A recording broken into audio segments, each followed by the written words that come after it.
Hello, welcome back to another episode of Somewhere Between a film and TV podcast. We're your host. I am Daniel Parra. And I'm Erwin. And number one, thank you so much for listening and watching. Number two, what are they going to do? They're going to like, comment, and subscribe. Please do. Erwin, what are we reviewing? The Penguin. The Penguin. We're finally doing TV again. Yeah. We're not the best at covering it all the time, but... You know what's the best? What? The Penguin. The Penguin is absolutely incredible. We're going to get into all of it. If you haven't seen it yet by now, we're a little bit late already, but just know that this will have full spoilers. Before we break it all down, I got to ask, Erwin, with this show, season 1, unless it's a miniseries, we're still unclear on that, did you love it? Did you hate it? Or are you somewhere between? Oh, I loved it. I absolutely loved it. Yeah. I thought this show was practically flawless. I thought it was absolutely incredible. Absolutely everything you want in really anything superhero related. One of the things that like Penguin superhero? Superhero adjacent.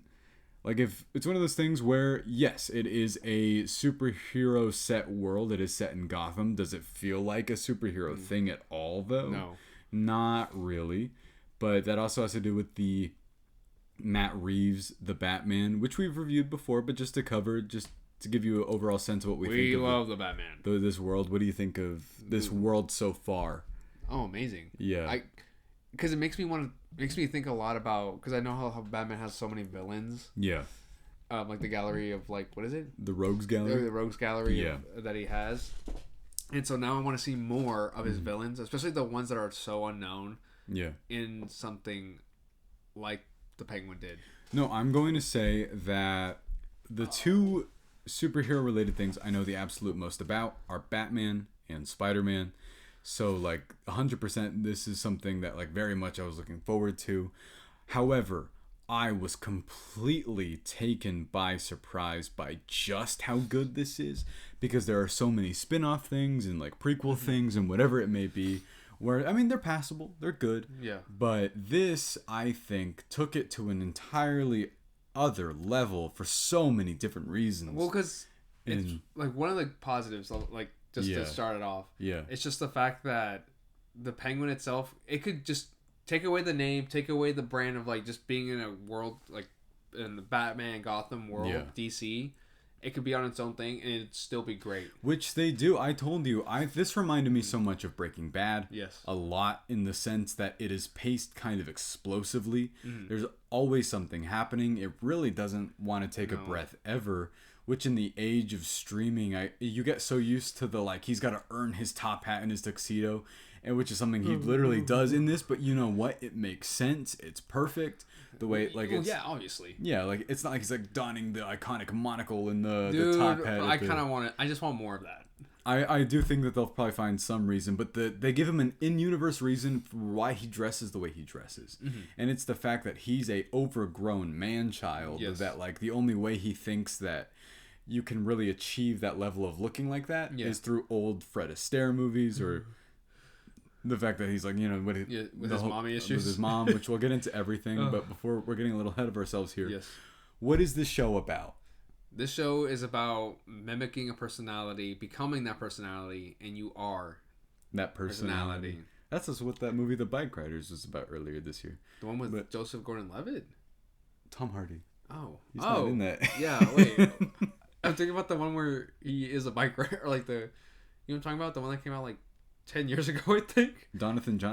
No, not that one. There was another one where Joseph Gordon-Levitt, he's like a bike messenger or something. Oh, I know you're talking about. This is talking about? Yeah. I don't know why I was...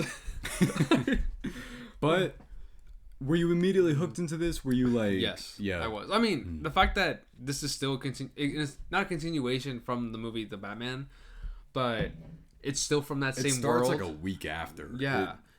I was already hooked by it already, and I loved Colin Farrell as the Penguin from the movie itself. Yeah, especially you would think he had a lot of screen time in the Batman. He's barely in it. I think. Well, he's not in it as much as the Riddler. He's in it a fair amount. Yes, he's at a different point in that movie than he is here. Yes, this is about the rise of a villain to like the entire catalyst of their empire. Yes.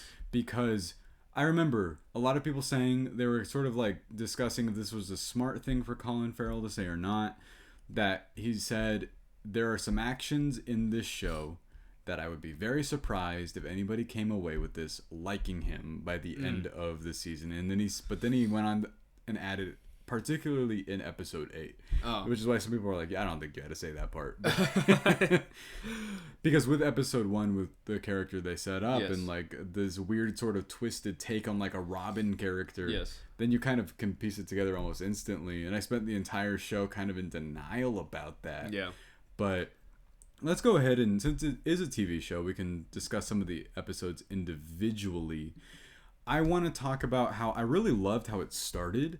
I loved the idea that he went back to the whole person that's going to be the new crime boss. The son that's sort of irresponsible and just not the person that should be the person in charge. And you get instances of Colin Farrell as the Penguin, and is sort of like there's something wrong with him mentally. And it's when he's telling that story about the person in the town that like he wants to be his dream, and he's putting it onto that guy, and then that guy makes fun of him, and then he shoots him pretty much just like it was just so instant. You're like, what just happened?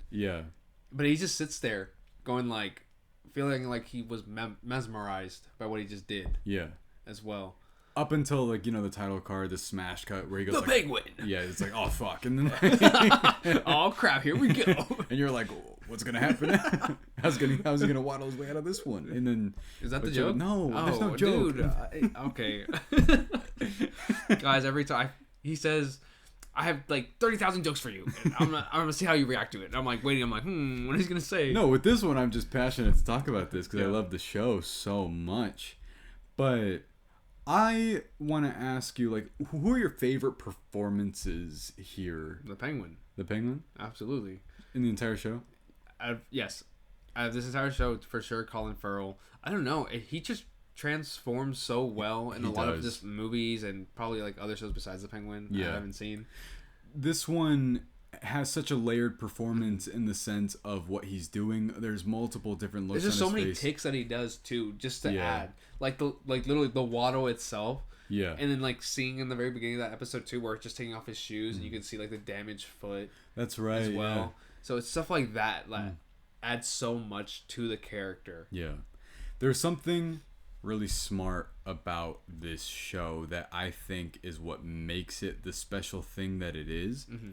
It's that it's an underdog story, and they give the whole sympathetic, the backstory, a reason to care. Yes. You should feel bad for him because of this. We try. Right up until the very end, when it's like, hey, we've tricked you into rooting for this guy. Yeah. And the way this show ends, I know that I'm getting ahead of myself here, but like, it ends in such a way where you kind of feel bad that you ever did that in the first place. It wants you to really reevaluate everything you just saw for multiple different reasons. Well, because like a lot of it just because you don't know why the Penguin does what he does. Yeah. Right. Because they give out like little hints like throughout the whole show too. Like they would make references to the fact, or like the Penguin would say like, "Hey, don't talk about my brothers." Yeah. For like, and you don't know why. Yeah. You don't know why. It's like, oh dang, what happened to the brothers? Or like, the families themselves would say like, oh well, this happened to the Penguin, or you know, the mom is gone, the brothers are gone, he has nobody. And you would think like, oh, I feel bad for him, but then you understand why he's doing this. And they keep peeling back layers about him. This guy is just someone that can say anything. They even say it in the middle of the show. They're like, I don't know why you would ever trust him. He will say absolutely anything to get you on his side. And yet, people cannot stop trusting him at really any given moment in this.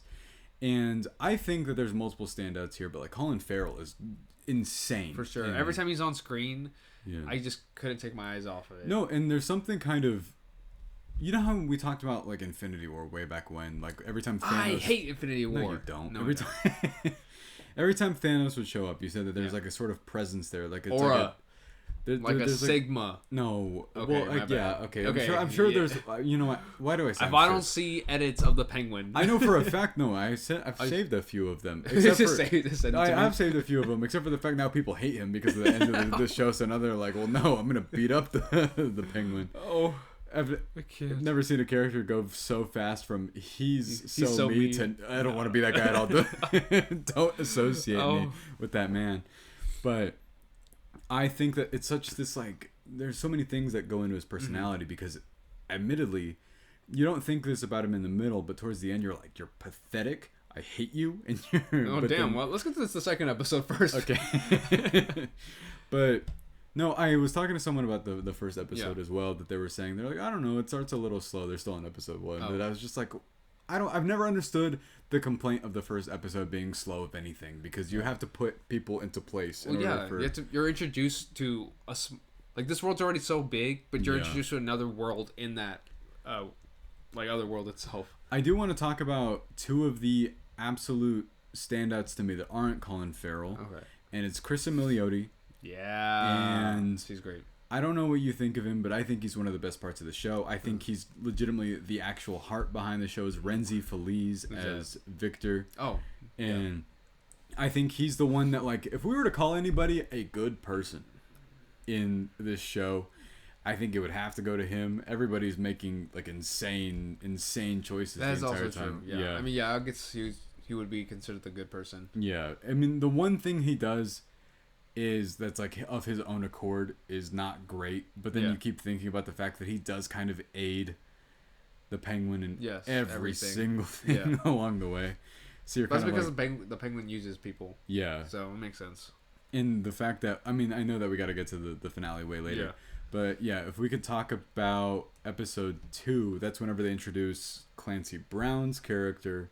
Oh, yes. Who I do also think is really good in this. I did like the fact that they were introducing other families as well. Because then that's where I feel like it solidified more of this could not be part of a, like, you know, Gotham or just part of, like, the Batman universe. It could just be on its own thing. No, exactly. In the context of the Batman world, with the Falcones and the Maronis and all that stuff, even in The Dark Knight, I mean, it opens with a case about them. Yes. But these movies, this franchise has never quite touched on the mob aspect of this. I mean, yeah, we've had the Joker movies that have been about like one villain, but this is someone that got his own show that's already integrated into Batman as well. So we have that sort of like background appearance already. The fact that we know he's going to come back. He is going to be in the second one. They announced it already. And with that, did you like because this is a very heavily I can't say political because it's not politics. It's more like about the politics of mob culture, bouncing back and forth like a drug war. Yeah, I mean, did you like the way that like all of that was written out? Because it bounces back and forth a lot. Oh, absolutely. That was like one of the like best parts of the show too. Yeah. Just because I think they handled it so well, where they tried to make, of course, like the Penguin trying to be able to control and just like have like a staple in this city, but also having these other families having their own like issues and their own wins as well. No, and I mean they pay it off at the end of the show, but I just love a lot of the dynamics of, I believe episode 2 is whenever it has that gunfight that's sort of the Penguin orchestrated essentially, because of course he did. And the way he acts, he's like, oh, I don't know what's happening. Dude, that's just what I think about. Yeah.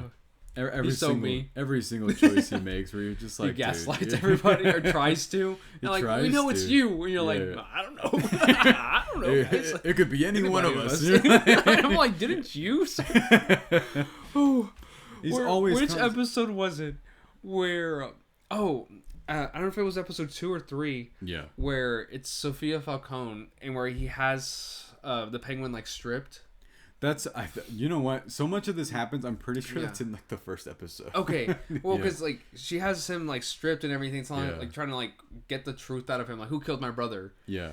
And he remembers the person that was that was hurting him. Oh yeah. And then like he pinned. The Penguin pinned against like the guy that was hurting him. Yeah. Through like that interrogation. Yeah. And it was so funny because the penguin was like, I think it was. It was that guy. It was over that there. guy. Like genuinely, he will throw anybody under the bus for yes. literally anything, and he instantly. There's a scene I love where he gets mad at Victor whenever he's like making him bury the bodies. Oh, and then yes. he was like, learn from this mistake. But he says something that comes back at the end in that scene. Whenever he was like, a very small choice, you say the wrong thing, you do the wrong thing. Yes. Like, this is what it looks like. Which, of course, we yes. see later on. That is true. Whenever he is like in that position himself. Yeah. But I also loved episode 3 as well. That's whenever they actually, because they are dealing with this drug called Bliss, which does feel very Scarecrow-y to me, which I mean, I know they're not trying to do world building all that much. They're only doing it in the sense of these characters live in this world. It's what it looks like. Yeah. And that's the best version of being able to do that you could possibly think of, I think, instead of just like having to explain. I'm really grateful that Batman's not really in this. And it's one of those weird things where like, I can't believe that, you know, you would say something like that. Like, oh, I'm happy Batman's not in this. Because it just means it could stand on its own. And it does feel like it could exist in that world as well. Maybe they set it up for something with him. But also, the show's not preoccupied with that in the first place. I mean, hopefully whenever the sequel does come out with Batman 2, don't get me wrong, like, I would love to see references from the Penguin. Yeah. But at the same time, like, Batman 2 on its own and, like, the Penguin just adds more stuff. I just want to see that his character growth, you know, is consistent. That it just stayed the way that like from the first movie. Yeah, because now he's he's definitely gonna be more arrogant and on top with his of top hat. something. Yeah, probably. I mean, I don't know. With the monocle. I feel like he would just do that just to do that. Yeah. But with that as well, did you also 2 character relationships I want to ask you about what you thought of them? Because this is around when they really start setting this up, is his mom. Yes. And Victor. The relationship with his mom, the Penguin, I don't know, it was just so interesting because I was thankful that it wasn't anything more than just him just wanting attention from his mom. There's a weird Oedipus thing there for sure. Yes. Especially towards the end, which we'll discuss, but yes. And I don't know, it was really interesting to see like how many issues that the mother had at the very end, and you can obviously tell that those issues like try to bring out a side of her towards the Penguin or like anybody else that was around her, and like how like she really feels inside. So that was really great to see. And then because I want to get into both of them too, but like the relationship between the Penguin and Victor too, I mean, it just grows over time. I think this is the part where we start seeing more of like Victor, who he is, and like what happened to him. This is around the time when he betrays, not him, but he has the opportunity to leave the life. Yes, absolutely. Which in retrospect, you're like, should have just got on the bus. Because they showed a past first, like they showed like a flashback. Which I to love. him. I thought that was so great to connect that to the Batman in that way and lose his family like within the flood. I thought that was great to show the repercussions. It reminded me of Batman v Superman actually at the very beginning of it, where they're like recontextualizing what happened to a couple people during that in the city. I'll defend him. He had no control over it. He didn't bring those people over. Which people? The Kryptonians. Oh, you're talking about Man of Steel, yeah. I'll defend Superman. I thought you were talking about this for a second. No. I was just like, wait, what? But I also think that the chemistry between Cristin Milioti and Colin Farrell, because after this point, it essentially becomes a co-lead show. You're following her and him. Did you like? I really thought that they were gonna keep going. I thought the very so too, end. But he almost instantly is like. But then it just shows who the Penguin is and how he is. Yeah. It's insane. He will take really any step up a ladder over over a person. He does that. Whatever he shuts his brothers out in the. Oh, he does, yeah. But, dude, I'm sorry. It's just that's okay. We'll get to the episode. It's just funny to me. I can't. Not the brothers dying. Everyone thinks death is funny. Killing your brothers is like that's it's the so way funny, to go. No, it's just when the little kid, how he's just like after he was done, he was just smiling. Oh yeah. It was just, wait. Let's get to it. But there's 2 separate episodes, I believe, that are considered highest rated. They're 2 of the highest rated episodes now ever on IMDb. Yeah. And that's episode 4, which is Shantani, which is the back end. Shantani. Which is, I like how she says it in that episode. Shantani. And the way this episode pays off at the end as well. Shantani. Okay. Let me talk to her. Sorry. That's later. Okay, well, it doesn't matter. Yeah. What did you think of this episode? The one where she goes to Arkham? Oh, it's fantastic. Yeah. It makes me want to, like, I want to watch a show with Arkham. Like Orange is the New Black. Yeah, it reminded me. I mean, I stopped watching that show after, like, the 4th or 5th season. I didn't finish it either. I saw, like, 4 episodes of it. That's way less than you did. Wait, it'll be the first season? Yeah. But did you like the kind of... what I loved about it is, of course, he was behind the whole thing. And that sort of leads into what the show keeps doing, where it recontextualizes things from earlier. When the characters aren't telling us stuff because they don't have to. Yes. It's just that they keep revealing things to us that, like, this show, and I believe her name's Lauren LeFranc, the one that is the showrunner of this, and definitely co-wrote a bunch of this stuff, is so smart in how it chooses to reveal information about the Penguin, about everyone. Oh, because in this, we think she's the Hangman for a lot of it. That is so true. And it takes half the show for them to be like, no, you know who peddled that story, who got that to be like that in the first place. That's insane because then it grows. Because now when I watch the Batman, and I see Falcone. Falcone's in Nolan. That's in the Nolan movies. But... So Falcone, now I'm like, damn, he literally just, like, planted this whole story against, like, his own daughter. Yeah. Insane. And that's another thing that I think I don't know if it was trying to do commentary on the fact that they're like, well, he's a mob boss and he's like the male mob boss, so he's not considered a serial killer or anything. Yeah. But if they put it under the positioning of a woman doing this to other women, like, it sounds like a crazy person, right? Yeah. Which I think is a really smart writing detail as well. Because if they're just like, oh, it's a mob boss, like, they're never considered serial killers. But that dude just, like, I know that they were only able to recast because John Turturro was busy with something. No, he said... And then he said that other thing later, but originally they said that he was, like, contracted to do something else. But then he said, oh, I don't like committing violence against women or something. But then people were like, did you not watch the movie you were in? There was literally a scene where he, like, tries to kill his own daughter. Yeah, it's very confusing. Yeah. But, I mean, don't get me wrong. Both performances are incredible. I think that Mark Strong, like, leads a very, like, commanding presence to it. He's very quiet. He has that thing about him that I think is a really smart contrast from someone like Colin Farrell, who's loud and, like, in your face. And everyone here is just so expertly written and what types of characters they are as well. But then I want to ask you, like, specifically all the Arkham scenes. What did you think of them? I thought they were great. Yeah. I think they really captured a lot of how people would always have so much fear against being in there. Yeah. And just, like, how dirty and the insane aspect as well. I think at the beginning of the show, it's very clear that she's not mentally well anymore. But when you see her in the flashback episodes in episode 4, she's normal, I feel. Yeah, she's doing well. Yeah. Like, it actually looks like she can take ownership and, like, lead. Yeah. And then very much, though, it's about the descent into madness while you're in Arkham. I've always loved the idea of Arkham. I love the Arkham games, the idea of villains just sort of in a place. And in here, they're definitely, like, letting them get away with whatever they want. Yes. The whole scene, I think this is brilliant. The scene where they let that girl not in the handcuffs or the chains, and she kills herself or something, right? She killed herself with the fork? Yeah, because she's like, end my life, like, just kill me. I guess like she had to, I don't know if she was, like, forced to, or, like, either way she was gonna die in a gruesome way. With that, were you constantly shocked by this show, like, by some of the events that it absolutely, yeah, especially with that episode as well, episode 4, because I thought it was gonna go a certain way, but it didn't. How did you feel it was going to go?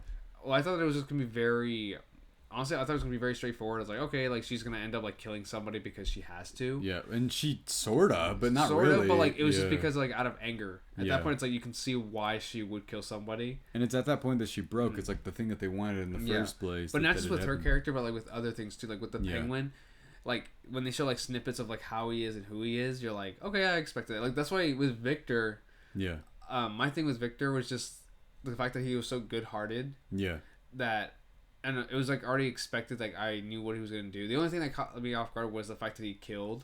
It's the way in which he did it too. That I think he was just so pressured that he didn't know. That's where I'm like, oh damn, he really killed somebody. Yeah. I didn't think he was gonna kill anybody, or he was gonna have like somebody else like take care of it for him. Yeah. See, in the moment, that scene's actually kind of like that they bond with each other. Colin Farrell's the Penguin and Victor. That he's like, don't worry, it gets easier, and he like actually sort of takes him in, and now you're kind of like this. But now the end of the show sort of makes you think, you're like, I don't think that guy's capable of feeling empathy or like sympathy or anything. He's really. So me. And something just sort of he's a sociopath and like narcissistic. Something just tells me that he was just like, I need you to get better at this. So like, that's so true. Otherwise, it doesn't service what we're doing anymore. And it's just all of that. Like it's the Penguin definitely gets lucky because he gets lucky so often. It's insane. It's like he was meant to be a mob boss. There are so many times when you're just like, how'd you even get out of that? I was like, what? Like even towards the end, I saw a lot of memes whenever the final episode came out. Whenever they're like, why is the Penguin moving like he's super athletic when he's like half crippled? And has to like move everywhere. I saw someone said that they said that I think that limp makes him faster. But did you? One that really took me off guard is that guy that you said like shows up and you're like, oh, this is gonna be great. He's also in Man of Steel. I can't quite remember his name. He's bald. He's he's great in this. Oh, Michael something. I forgot his name. Yeah, but he was in House of Cards. Yeah, that's who. Oh, yeah. I mean, I've seen the first. I forgot which. I forgot which season I stopped watching. I think it was 5 seasons of House of Cards.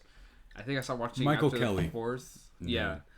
But that's because like Kevin Spacey left, and then you find out that he's that whole terrible person. Yeah. So it's just it's not the same. But Michael Kelly in House of Cards is fantastic. So the moment I saw him in this, I was like, I can't wait to see him, and he was in it, and I'm like, oh, I'm so glad he was like able to like keep going. And I thought he was gonna like be alive until like most likely the end of the show. But the fact that he was killed off too right away. The stunt casting of that is obviously like when she shoots him in the head, just sort of like even for kind of speaking a little bit out of turn, is really surprising. And that also the scene. I want to ask you what you think of it, where Cristin Milioti, kills her entire family. Yeah. I thought it was great. Yeah, they all deserve it. No, it's one of those things where I'm like, I mean, guys, it makes sense. I mean, she can do nothing wrong in my eyes. Yeah, like nothing. I mean, she had to do what she had to do. I would do the same thing.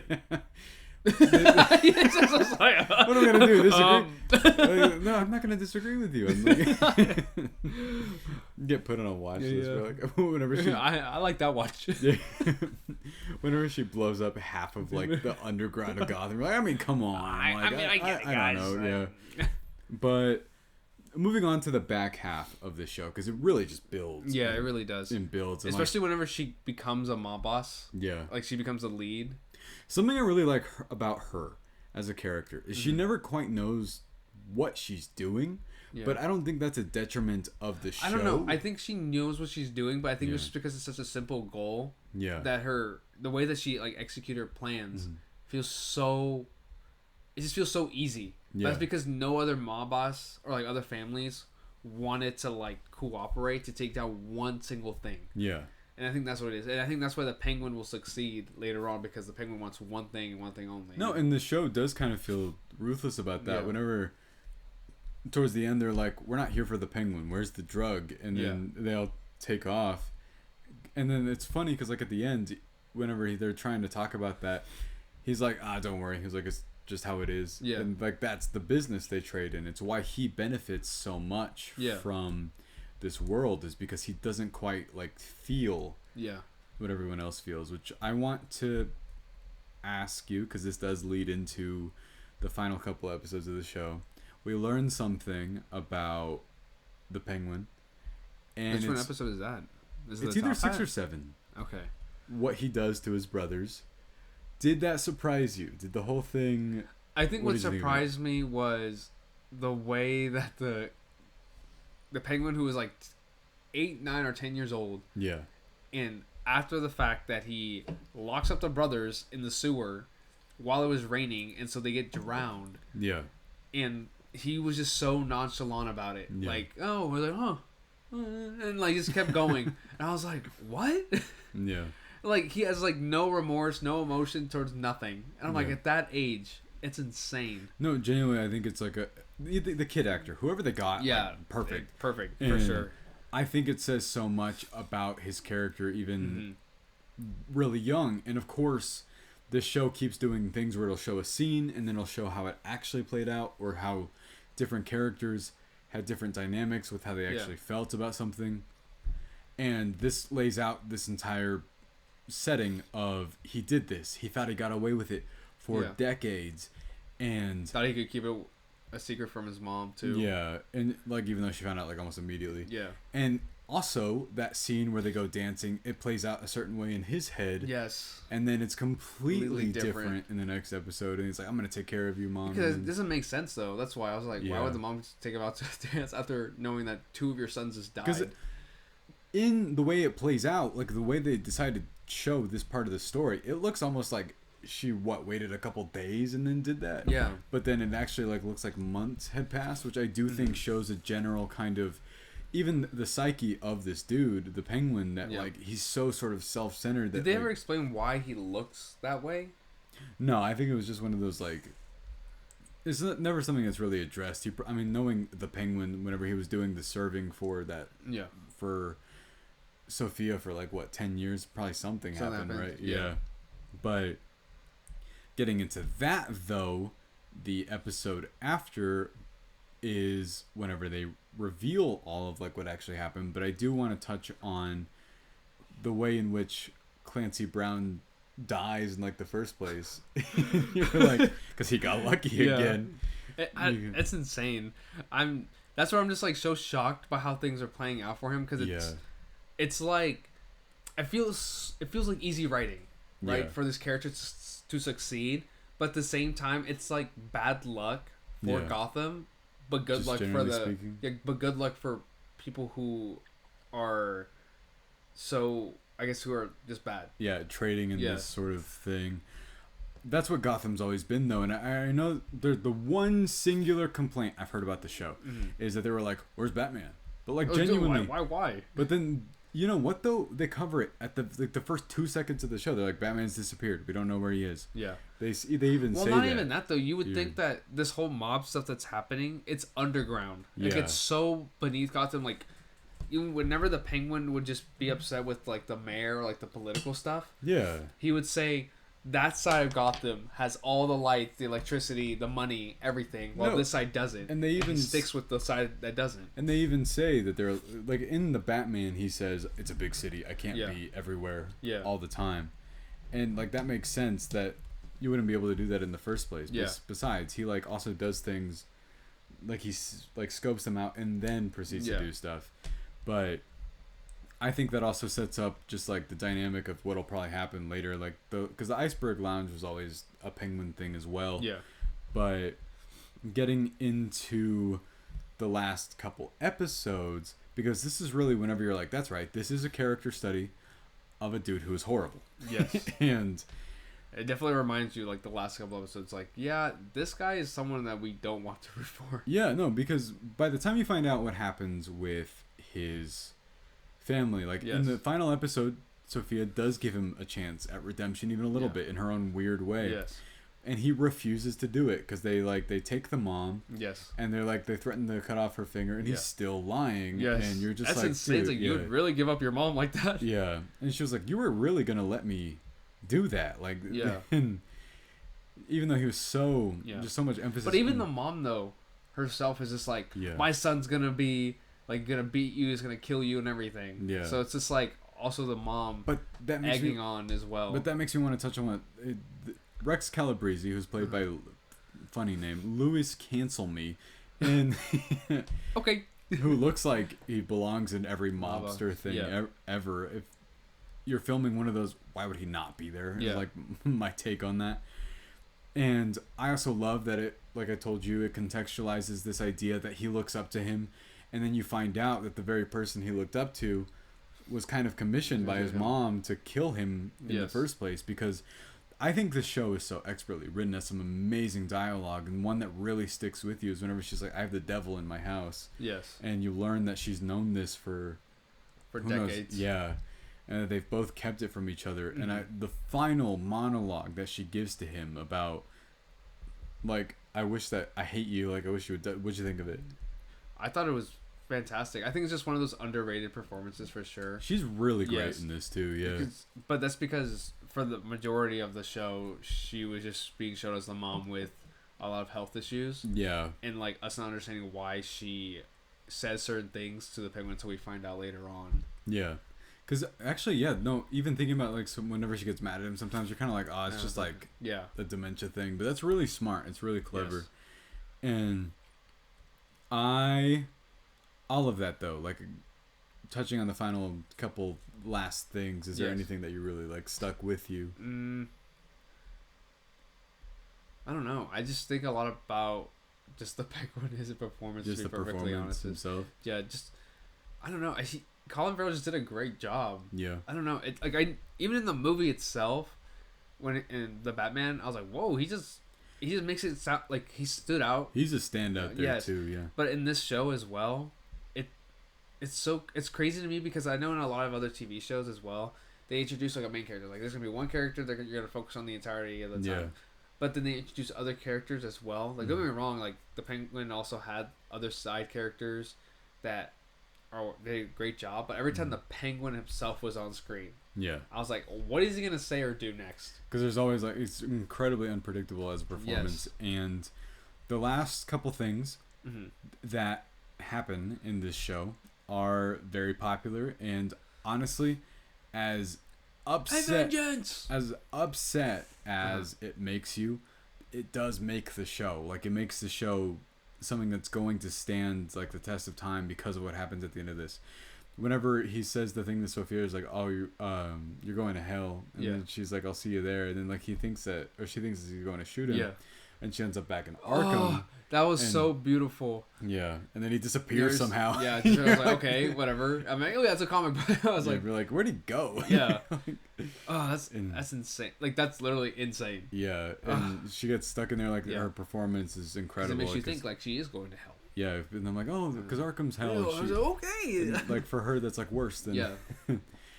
But the moment it like went very viral for what happens at the end of this, because it's not that it's predictable. It's that it just connects. Victor says this thing to him where he says, you're like family to me. And while the Penguin's not very big on family. Not at all. And then it's this line that he says where he's like, I can't take you with me this time. Yeah. And what made it tragic to me is that they still let Vic keep talking during whenever he's like actually killing him. And the thing about the Penguin is like you could tell that he was planning on that happening earlier because he had to do what he had to do. I really don't think he had to do that. He like genuinely helped him through everything. Like it's a fictional character, but I hope you get fucked like completely. No, I think it's justified. No, it isn't. I think so. How so? Huh? Well, I mean, he didn't care about his brothers. He wants to become a mob boss. What did Clancy Brown's character say? It's like, this guy has nobody that he cares about. He's untouchable. Yeah. And I think it's once the moment that he was like, oh man, somebody cares about me. So, I was like, now I have to kill him. Yeah. I was like, well, he's going to die anyway, so I might as well kill him. No, dude. That makes sense. It's a couple of things, though, that there's the little details about the fact that he killed him that you're like, you fucking evil, like, person. Is he's a bad guy. No, I know, but and that's the whole, like, driving home the point. Yeah. Is even earlier on, he's like, hey, keep the gun in the glove box, because he knows it's valuable. Yeah. And he planned on killing him later, which you're just like, come on, man. Yeah. And then he proceeds to take the money back from his wallet and then throws the ID in the... Okay, that's bad. Yeah. Because you're just like, that's so petty. And then the ending, the whole like, just tell me you're proud of me with like his his girlfriend thing. I'm like, you deserve that. You deserve worse than that. And hey, who's wearing a top hat? Yeah, but the whole thing where it's like having his girlfriend, whatever she is, dressed like his, it's just a prostitute. Dressed like his mom. is. Just tell me you're proud of me. The final like couple moments of this show. It was. Yeah. It makes sense for the Penguin, but it was so absurd. Yeah. And I don't know. It just makes you think, like, does he really think that this is what he wants at the end? It's just something where, like, yes, he got what he wanted, and then I love the whole. It's a callback to something earlier with Sophia Falcone, where she's just like, what kind of person is he? When she's asking him, he's like, simpler than you think. She's like, what is it? The like, oh, you're gonna be the best. You're like, And then at the end, whenever he's like, tell me you're proud of me, and she's saying all that, and you're like, oh, that's payoff for like what they said earlier. That makes sense. What I loved, and this is the perfect callback and perfect way to end the show. It's not too overt or anything. Is whenever he's like, nothing's gonna stand in my way, and then it pans to the bat signal, and then it ends right there. It's a reference to the fact that Batman's in this. Batman is in this universe. Yeah. Did you love how it ended? Yeah, I did. That was great. It was I like that little touch of it. Because at the end, it's like, it reminds us, like, oh yeah, this is, like, this world is bigger than we think. Yeah, so. And you're like, there's got to be a whole lot going on here. That's true. So, overall, Erwin, what did you think of this show? I love this show. Yeah? I would love to, I don't know, whenever you said miniseries or, like, another season, I don't know if I want another season to be perfectly. I don't want this to be untouched. I don't know, because Matt Reeves also said that they have ideas for season 2. I trust this entire creative team to do what they. I could see it happening where, in Batman 2, Batman takes Penguin down, and I just want him to beat the fuck out of the. Yeah, but then the next season he just comes back and just regains everything again. Yeah. So it's just, that's where I could see happening over and over. Yeah. But that's why I like the idea of it just being a mini-series and just be like its own thing. It's very contained. I mean, it is perfect. Yeah. It's an incredible character study. Overall, I love this as well. I think it's essentially, like, I can't believe it's as good as it is. I'm so grateful that this universe is honestly just phenomenal. But, guys, thank you so much for listening and watching. And we're doing a new thing now. We're going to shout out people in the comment section because we do read them. And if you have a comment about us or about the movie or show that we're reviewing previously, we'll read it out and that'll be great. So our one for this episode is by Exodus161. Good username. And it just says WW. Nice. Which just means, win or like win. Yeah, makes sense. So dubs in the chat. We don't do that. Okay, all right, guys. We're not on Twitch. I get Twitches. What are we reviewing next, Erwin? I don't know. Why do you always ask me this? I don't know. We are going to have a couple of reviews. 2 of the biggest of the year. One is Wicked. Wicked is big. Yeah, so. It's huge. The marketing for it is everywhere. I want to ask you if you're excited for it, but I know it's a musical, so I'm excited. I'm excited about the fact that it's a musical, but there's a lot. I love Jonathan Bailey. Oh, do you really? Yeah, Bridgerton. Oh, I was like, what is he in? I need to watch season 2 at least. Love John M. Chu. I think he directed a musical I like a lot. Oh, I don't know. And then Gladiator 2. Now I am excited for Gladiator 2. I'm very much excited for that. That comes out next week? Both of them come out next week. Okay, I gotta watch the first one again. It's been so long. Anyway, guys, thank you so much for listening and watching. We will see you next time.